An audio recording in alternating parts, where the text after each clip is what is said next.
प्रमोद जठार यांनी विधान परिषदेचा उमेदवारी अर्ज दाखल केला। यावेळी मुख्यमंत्री देवेंद्र फडणवीस, भाजप प्रदेशाध्यक्ष रवींद्र चव्हाण, महसूल मंत्री चंद्रशेखर बावनकुळे, मंत्री आशिष शेलार, मंत्री नितेश राणे उपस्थित होते। देवगड तालुक्यातील तळेबाजार इथं वन विभागाने मोठी कारवाई करत 850 पेक्षा जास्त वजनाचे अंदाजे 8 कोटी रुपये किमतीचे व्हेल माशाची उलटी जप्त केली आहे। या प्रकरणी योगेश करंजेकर, विष्णू धुरत आणि संतोष नाडणकर या तिघा आरोपींना रंगेहात ताब्यात घेण्यात आलाय। जनता आरोग्य दरबारातील जनभावना आणि समस्यांचे इतिवृत्त पालकमंत्री नितेश राणे यांच्यासमोर ठेवण्यात येईल। तसेच आमदार दीपक केसरकर यांनाही या संदर्भातील सविस्तर माहिती दिली जाईल, अशी ग्वाही जिल्हा परिषदेचे मुख्य कार्यकारी अधिकारी रवींद्र खेबुडकर यांनी दिली। भाजप महिला मोर्चा यांच्यातर्फे पालकमंत्री नितेश राणे यांच्या प्रमुख उपस्थितीत काढण्यात आलेल्या कणकवलीतील निषेध पदयात्रेला जिल्हाभरातील महिलांचा उत्स्फूर्त प्रतिसाद लाभला। मोठ्या संख्येने महिलांचा सहभाग असल्याने हा मोर्चा विराट स्वरूपाचा ठरला। भाजपचे विधान परिषदेचे उमेदवार प्रमोद जठार यांनी गुरुवारी खासदार नारायण राणे यांची भेट घेऊन उमेदवारी अर्ज भरण्यापूर्वी आशीर्वाद घेतले। यावेळी खासदार नारायण राणे यांनी त्यांना पुढील वाटचालीसाठी शुभेच्छा दिल्या। देशाच्या विकासात महिलांचा हातभार लागावा या उद्देशाने पंतप्रधान नरेंद्र मोदी यांनी महिला विधेयक आणलं होतं, मात्र त्यालाही काँग्रेसने विरोध केलाय। महिलांनी काँग्रेसची प्रवृत्ती ओळखावी आणि ती प्रत्येक घराघरात पोहोचावी असं आवाहन पालकमंत्री नितेश राणेंनी केलंय। देवगड तालुक्यातील आरा इथं साप पकडताना सर्पमित्र राजेंद्र पंढरीनाथ पारकर यांना सापानं दंश केल्याची घटना घडली। त्यानंतर उपचारासाठी स्वतःच्या सुमो गाडीनं शिरगाव प्राथमिक आरोग्य केंद्राकडे प्रयाण केलं। याच दरम्यान तोरसोळे फाटा इथं रिक्षा आणि बोलेरो गाडीला धडक बसून तिन्ही वाहनांचं नुकसान झालं। कुडाळ तालुक्यातील पिंगुळ येथील पाझर तलाव संवर्धनाचा प्रश्न आता ऐरणीवर आलाय। तलाव क्षेत्रात होणाऱ्या गृहप्रकल्पामुळे भविष्यात जलस्रोत बाधित होण्याची शक्यता निर्माण झाली आहे। या विरोधात ग्रामस्थांनी प्रशासकीय लढा उभारण्याचा निर्णय घेतलाय।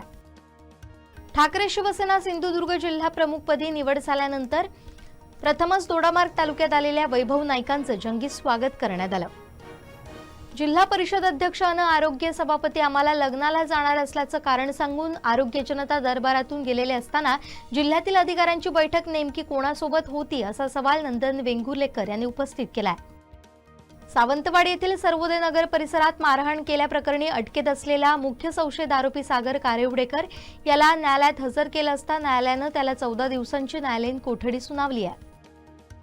देवगड तालुक्यातील कोटकामते खुडी येथील 22 शेतकरी आणि ग्रामस्थांनी आपल्या विविध मागण्यांसाठी 1 मेला जिल्हाधिकारी कार्यालयासमोर न्याय भिक्षा आंदोलन करण्याचा इशारा दिला होता। मात्र पंचायत समिती देवगडचे सभापती गणेश राणे यांनी केलेल्या यशस्वी मध्यस्थीमुळे हे आंदोलन तुर्तास स्थगित करण्यात आले। सिंधुदुर्ग जिल्ह्यातील कुडाळ तालुक्यातील वेताळ बांबर्डे गावच्या हातेरी नदीनं मोकळा श्वास घेतलाय। नाम फाउंडेशन आणि टाटा मोटर्स प्रशासनाच्या संयुक्त प्रयत्नातून नदीतील गाळ उपसा यशस्वीरित्या पूर्ण झालाय।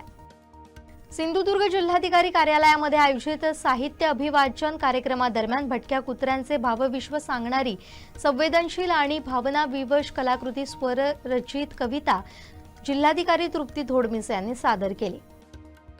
तिलारी आंतरराज्य पाटबंधारे प्रकल्पाच्या उजव्या कालव्याच्या वारंवार बंद असलेल्या पाणी पुरवठ्यामुळे येथील शेतकरी हवालदिल झालाय। याच पार्श्वभूमीवर घोटके परमे घोटकेवाडी येथील शेतकऱ्यांनी 1 मे रोजी उपोषण करणार असल्याचा इशारा दिलाय। मुंबई गोवा राष्ट्रीय महामार्गाच्या चौपदरीकरणाचं काम गेले अनेक वर्ष रखडलंय। संथ गतीनं सुरू असलेल्या कामानं येथील व्यापारी वर्ग आणि प्रवासी ग्रामस्थ त्रस्त झालेत। रस्ते काम न केल्यानं येथील व्यापारी आणि ग्रामस्थांनी संतप्त होऊन काम बंद पाडलं।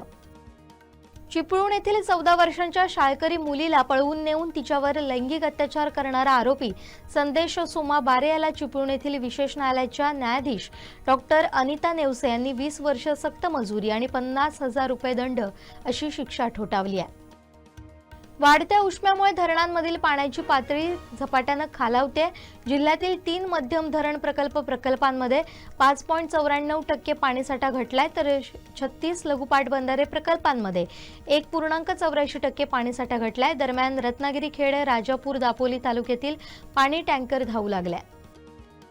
लांजा राजापूर मंडलातील महिलांनी नारी शक्ती वंदन विधेयकाला झालेल्या विरोधाच्या निषेधार्थ आंदोलन केलं। या आंदोलनात महिलांनी काँग्रेस सरकारवर तीव्र नाराजी व्यक्त केली आहे। गेल्या आठवड्यात तापमानामध्ये वाढ झाल्यानं तापमान सुमारे 37 ते 40 अंशांपर्यंत पोहोचलाय। त्याचा आंबा काजू पिकावर प्रतिकूल परिणाम होऊन फळं भाजून गळून पडण्याचं प्रमाण वाढलंय। गोकुळची आगामी निवडणूक महायुती म्हणून एकसंघ पद्धतीने लढवली जाईल, यावर मुख्यमंत्र्यांच्या उपस्थितीत झालेल्या बैठकीत शिक्कामोर्तब करण्यात आलाय।